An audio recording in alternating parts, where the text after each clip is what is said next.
तो क्या हाल है। आज जो आपके लिए वीडियो लेके आ रहा हूँ वो है जिस यूनिवर्सिटी फैसलाबाद से डुप्लीकेट रिज़ल्ट कार्ड या डुप्लीकेट डिग्री लेने के लिए डुप्लीकेट रिज़ल्ट कार्ड या डुप्लीकेट डिग्री कैसे लेते हैं। तो आइए चलते हैं वीडियो की तरफ। वीडियो देखने से पहले एक इल्तिजा है कि चैनल को लाजमी सब्सक्राइब कर दिया करें और वीडियो को लाइक कर दिया करें ताकि रोज़ाना की बुनियाद पर आपको इन्फॉर्मेशन मिलती रहे। तो चलते हैं वीडियो की तरफ। सबसे पहले आपने, अगर आपकी डिग्री गुम हो गई है या रिज़ल्ट कार्ड गुम हो गया है, या होता है डिग्री ख़राब हो गई, रिज़ल्ट कार्ड ख़राब हो गया या फाड़ दिया बच्चे ने या कोई चीज़ गिर गई ऊपर, तो उसको डुप्लीकेट या दोबारा लेने का तरीका क्या है जिस यूनिवर्सिटी फैसलाबाद से। तो पहले मैं बताता हूँ आपको एनुअल सिस्टम का, सालाना सिस्टम जो है ना 2 साला प्रोग्राम, जो मतलब पार्ट वाइज होता है। एक होता है सेमेस्टर वाइज, एक होता है पार्ट वाइज सालाना सिस्टम, एनुअल सिस्टम। उसके बारे में अब मैं आपको बताता हूँ। BA BSc, उसमें BCom, ठीक है, और MA MSc, तो MCom भी है 2 साल प्रोग्राम।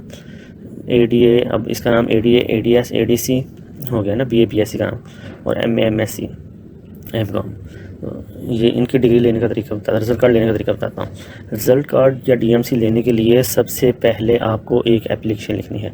अगर तो कॉलेज का स्टूडेंट है तो कॉलेज का अथॉरिटी लेटर लेना लाजमी है। अथॉरिटी लेटर ये होता है कि कॉलेज वाले आपको लिख के देते हैं अपने लेटर हेड पे कि ये बच्चे ने हमारे से पढ़ा, इधर से पढ़ा है, इस कॉलेज से, और ये कॉलेज यूनिवर्सिटी से एफिलेट है और इसके कोई ड्यूज़ पेंडिंग नहीं है, स्टूडेंट्स के कोई ड्यूज़ पेंडिंग नहीं है, इसने DMC हमसे ले ली थी, लिहाजा वो गुम हो चुकी है, तो यूनिवर्सिटी इसको दे सकती है। क्योंकि कोई भी रिज़ल्ट कार्ड यूनिवर्सिटी वो वाला रिज़ल्ट कार्ड नहीं देती जिसमें कॉलेज के ड्यूज़ पेंडिंग हो या फिर कॉलेज की तरफ से कोई इशू हो स्टूडेंट्स को, या कॉलेज को कोई इशू हो, वो DMC जारी नहीं करती। इसलिए कॉलेज का अथॉरिटी लेटर लेना लाजमी होता है। अगर अथॉरिटी लेटर कॉलेज वाले होता है, कई दफ़ा कॉलेज वाले जो होते हैं उनके पास उनका लेटर पैड नहीं होता, या लेटर हेड जो है वो मतलब उन्होंने नहीं बनवाया होता, तो उसका भी एक हल है कि आपने एक सिंपल एप्लीकेशन लिख लेनी है। एप्लीकेशन के लास्ट पे कॉलेज की सिग्नेचर, जो उनका है अपना प्रिंसिपल है, उनके जो प्रिंसिपल है उसके स्टैंप और सिग्नेचर होने लाजमी है। एप्लीकेशन में आपने यही लिखना है, बाकी में आप कंट्रोल में देना जिस यूनिवर्सिटी फैसलाबाद, तो ये ऐसे ऐसे करके आगे वहाँ लिख देना है। फिर नीचे लिख देना है कि मेरा रिजल्ट कार्ड गुम हो गया है या मुझे मिला नहीं है या जो भी मसला हुआ वो लिख देना है। और अगर मैं मिलता है मैं यूनिवर्सिटी को वापस करने का पाबंद होता हूँ। और अगर मेरी तरफ कोई ड्यूज़ कॉलेज के पेंडिंग हुए तो मैं कॉलेज के ड्यूज़ क्लियर करवाने का भी पाबंद हूँ या ड्यूज़ क्लियर करने का पाबंद हूँ, ठीक है।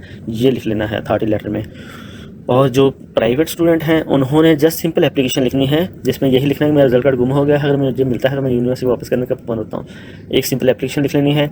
एक होता है स्टाम्प पेपर, 50 वाला, 100 वाला या 200 वाला, जो भी स्टाम्प पेपर आपको मिलता है उस पर बयान हल्फी लिखना होता है।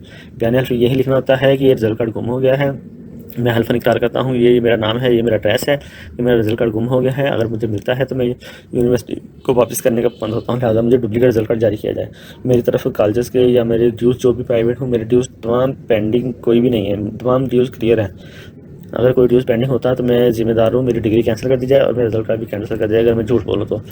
ये चीज़ें लिखनी होती हैं स्टाम्प पेपर पे, बयान हल्फी से कहते हैं। वो लिखे, उसके साथ फिर आपने यूनिवर्सिटी में फ़ी सेक्शन होता है, यहाँ से फ़ी वाउचर बनाना होता है। वो 1000 रुपये का फ़ी वाउचर बनता है रिजल्ट कार्ड के लिए और DMC के लिए। 1000 का फ़ी वाउचर बनवाना है, वो फ़ी सेक्शन से बनेगा। वो बनवा के आपने उसके साथ एक एप्लीकेशन लिखनी है, बनवा के बैंक में पे कर देना है। बैंक में पे करके उसकी कॉपी, वो ओरिजिनल फ़ी वाउचर होता है, वो 3 परत आपको देते हैं, उसमें से एक परत स्टूडेंट कॉपी होती है, वो स्टूडेंट कॉपी उतार के अपने पास रख लेनी है। उस फ़ी वाउचर के साथ आपने एप्लीकेशन, स्टाम्प पेपर और अगर कॉलेज का स्टूडेंट है तो अथॉरिटी लेटर लगा के यूनिवर्सिटी में सबमिट करवा देना है। तकवीर ब्लॉक एग्जामिनेशन में सबमिट करवा देना है, तो वो आपको 2 दिन बाद रिजल्ट कार्ड जारी कर दिया जाएगा, ठीक है। यहाँ तक आपको बात समझ आ गई। तो दूसरा ये है कि कोई भी रिजल्ट कार्ड गैर मुतल्लका अफराद को नहीं दिया जाता।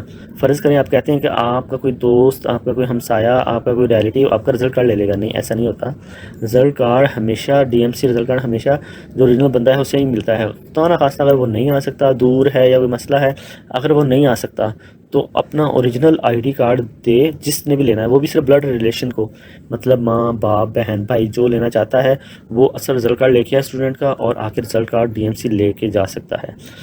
ये हो गया आपका एनुअल सिस्टम का रिजल्ट कार्ड DMC लेने का तरीका। अब आ गया सेमेस्टर सिस्टम, जो कॉलेजेस के थ्रू होता है, जो प्राइवेट एफिलेटेड कॉलेजेस करवाते हैं सेमेस्टर सिस्टम BS ऑनर, जिसमें अपना BS इंग्लिश वगैरह या कोई भी प्राइवेट है ना कॉलेजेस, उनका मैं अब तरीका आपको बताने लगा हूँ। उसमें भी सेम तरीका यही है। उसमें आपको कॉलेज का अथॉरिटी लेटर होता है, 1000 रुपये फ़ीस होती है, एक स्टाम्प पेपर होता है, कॉलेज की तरफ से यही लिख के दिया जाता है कि ऐसे करके बच्चे का रिजल्ट कार्ड गुम हो गया है, इसलिए लिहाजा दोबारा रिजल्ट कार्ड जारी किया जाए। हमारी तरफ कोई भी इस बच्चे का ड्यूज़ पेंडिंग नहीं है, या स्टूडेंट की तरफ हमारी कोई ड्यूज़ पेंडिंग नहीं है। तो ये लिख के कार्रवाई देते होते हैं, तो वो आपने इधर जीएस यूनिवर्सिटी फैसलाबाद में इधर एग्जामिनेशन में जमा करवा देना है। वो भी 2 दिन के बाद आपको जारी कर दिया जाता है रिजल्ट कार्ड डीएमसी। तो सरकारी कॉलेजेस का भी तकरीबन सेम तरीका यही है, अथॉरिटी लेटर लेना होता है, 1000 रुपया फ़ीस है और ये सेम चीज़ है। उसके बाद आ गया डिग्री का तरीका, डिग्री कैसे लेते हैं, डुप्लीकेट डिग्री। उसके लिए थोड़ा सा एक इशू है। डुप्लीकेट डिग्री लेने के लिए आपको रिज़ल्ट कार्ड की कॉपी जो आपको डीएमसी जारी किया जाता है उसकी कॉपी होनी लाजमी आपके पास। अगर वो नहीं है तो पहले आपको वो लेना पड़ना है रिज़ल्ट कार्ड, वो लेके तो उसके साथ आपको स्टाम्प पेपर लगाना है, वही 50 वाला 100 वाला जो भी स्टाम्प पेपर मिलता है वो लगाना पड़ना है। उसके साथ आपको थाने से एफआईआर रिपोर्ट लेनी पड़ती है, फर्स्ट इन्फॉर्मेशन रिपोर्ट वो लेनी पड़ती है। वो लेके आपने वो साथ लाजमी लगानी होती है। डिग्री क्योंकि सेंसिटिव चीज़ होती है, डिग्री इतनी जल्दी इशू नहीं की जाती, तो इसके लिए वो कॉलेज की थाने की रिपोर्ट भी लगती होती है, एफआई रिपोर्ट, वो साथ लगा के आपने तो स्टाम्प पेपर एप्लीकेशन वगैरह लगा के वो जमा करवानी होती है। उसके साथ डीएमसी की कॉपी, सीएनएसी कॉपी, फादर सीएनएसी कॉपी, तो ये चीज़ें जो है ना वो सारी डॉक्यूमेंट्स आपने लगा के वो जमा करवाने होते हैं। तो उसके साथ एफआईआर कॉपी, अपना ये इसका जो है अथॉरिटी लेटर और एफिडेविट, ये चीज़ें लगानी होती हैं और जमा करवा देना होता है।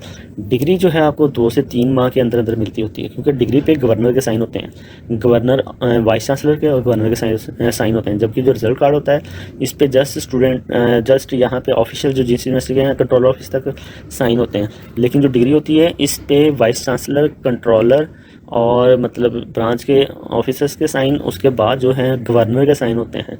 इसी वजह से 2 से 3 माह लग जाते होते हैं डिग्री को आने के लिए, डुप्लीकेट डिग्री को आने के लिए। तो वो डुप्लीकेट डिग्री का ये तरीक़ेकार है। तो डिग्री भी जो है वो किसी गैर मुतल्लका अफराद को नहीं दी जाती। डिग्री के लिए डिग्री रिसीव करना खुद आना पड़ता है, जिसकी भी गुम हुई है उसको खुद आना पड़ता है असल आईडी कार्ड लेके, तो फिर ही वो डुप्लीकेट डिग्री जारी की जाती है। ऐसे हर किसी को डिग्री वो जारी नहीं की जाती। आपका ब्लड रिलेशन भी हो तो उसको आपने अथॉरिटी देनी होती है, वो स्टाम्प पेपर देना होता है अलग से कि ये मेरा भाई है, ये मेरी मदर है, ये मेरी फादर है। उसके साथ असल आई कार्ड होता है कि इसको डिग्री जारी कर दी जाए, तो वो फिर डिग्री जारी करते हैं, अदरवाइज़ वो डिग्री जारी नहीं करते। वो डिग्री का थोड़ा सा सेंसिटिव इशू होता है, तो डिग्री जो है बग़ैर किसी फ़र्ज़ के वो डिग्री जारी नहीं की जाती। ये थी आज की वीडियो, उम्मीद है कि आपको पसंद आई होगी।